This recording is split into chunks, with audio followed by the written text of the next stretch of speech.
नमस्कार, मी सौ अनघा देव. छोटीसी बातमध्ये सगळ्यांचं खूप खूप मनपूर्वक स्वागत करते. मला बऱ्याचशा गोष्टी खूप बोलाव्याशा वाटतात. मी खेडेगावातली आहे, त्यामुळे मी तिथे पाहिलं आहे सगळं.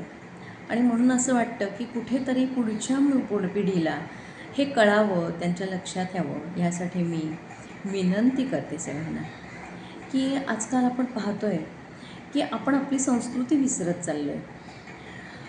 पूर्वीच्या काळी आईवडिलांना नमस्कार केल्याशिवाय मुलं घराबाहेर पडत नव्हती. आता मोबाईलची बॅटरी फुल केल्याशिवाय बाहेर पडत नाही. काळाची गरज आहे, बरोबर आहे, पण त्याचबरोबर मुलांवर संस्कार होणं खूप गरजेचं आहे. आपल्या मुलांना तुम्ही रामरक्षा, भीमरूपी, व्यंकटेश स्तोत्र, त्यानंतर शुभं करोती हे अभ्यासाबरोबर थोडंसं तरी शिकवा. मनाचे श्लोक शिकवा, त्याचा अर्थ सांगा, कारण त्याच्यातून वाणी स्पष्ट होते. तुम्हाला खोटं वाटेल, रामरक्षा संस्कृतमध्ये आहे, भीमरूपी म्हणा, ह्या गोष्टी तुम्ही म्हटल्याने जीभ चांगली वळते तुमची, तर त्या मुलांना ते लहानपणीच वळण लागेल, उच्चार स्पष्ट होतील. आणि दुसरं म्हणजे आपली संस्कृती आहे किंवा आपल्या देवाचे काय आहेत श्लोक आहेत किंवा काय, हे मुलांपर्यंत पोचतच नाही आहे. तरी बऱ्यापैकी आजकाल शाळातून मी पाहते की रामरक्षा सकाळी जनगणमन झाल्यानंतर लावली जाते, किंवा भीमरूपी म्हणा किंवा मनाचे श्लोक कॉम्पिटिशन तरी असते. पण कॉम्पिटिशन कशाला हवी आपल्याला? आपली संस्कृती जपण्यासाठी कॉम्पिटिशनची गरज नाही आहे. प्रत्येकाने आपल्या मुलाला कमीत कमी एवढं तरी शिकवा, म्हणजे बघा त्यांच्या वागण्यात, बोलण्यात, उच्चारात खूप फरक पडतो. बऱ्याचशा गोष्टी अशा आहेत की तुम्ही विश्वासही ठेवणार नाही. रामरक्षेमध्ये प्रचंड ताकद आहे. बघा ना, लहान मुलं जर का रडत असेल तर मांडीवर घेतलं, तर आमची आजी लहान बाळाला मांडीवर घ्यायची, तिन्ही सांजेला हातामध्ये उदबत्तीचा अंगारा घ्यायची, रामरक्षा म्हणायची आणि तो अंगारा त्या बाळाला लावायची. ते बाळ रडायचं थांबायचं.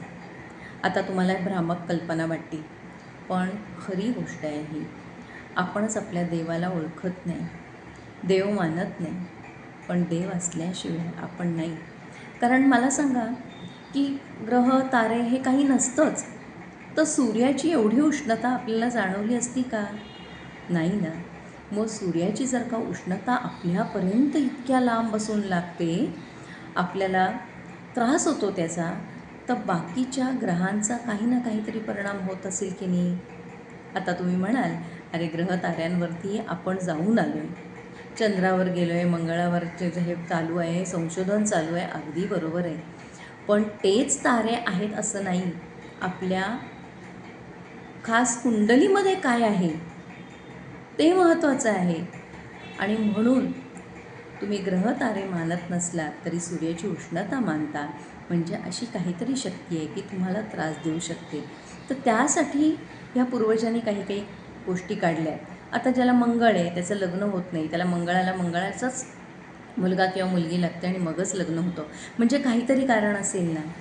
म्हणून मी म्हणते की ह्या सगळ्या गोष्टी खूप महत्त्वाच्या आहेत. तर कृपा करून आपल्या मुलांना निदान रामरक्षा, व्यंकटेश स्तोत्र, आपण म्हणतो मनाचे श्लोक, हे शिकवायला विसरू नका. एवढे संस्कार केलेत ना तरी पुष्कळ झालं. धन्यवाद.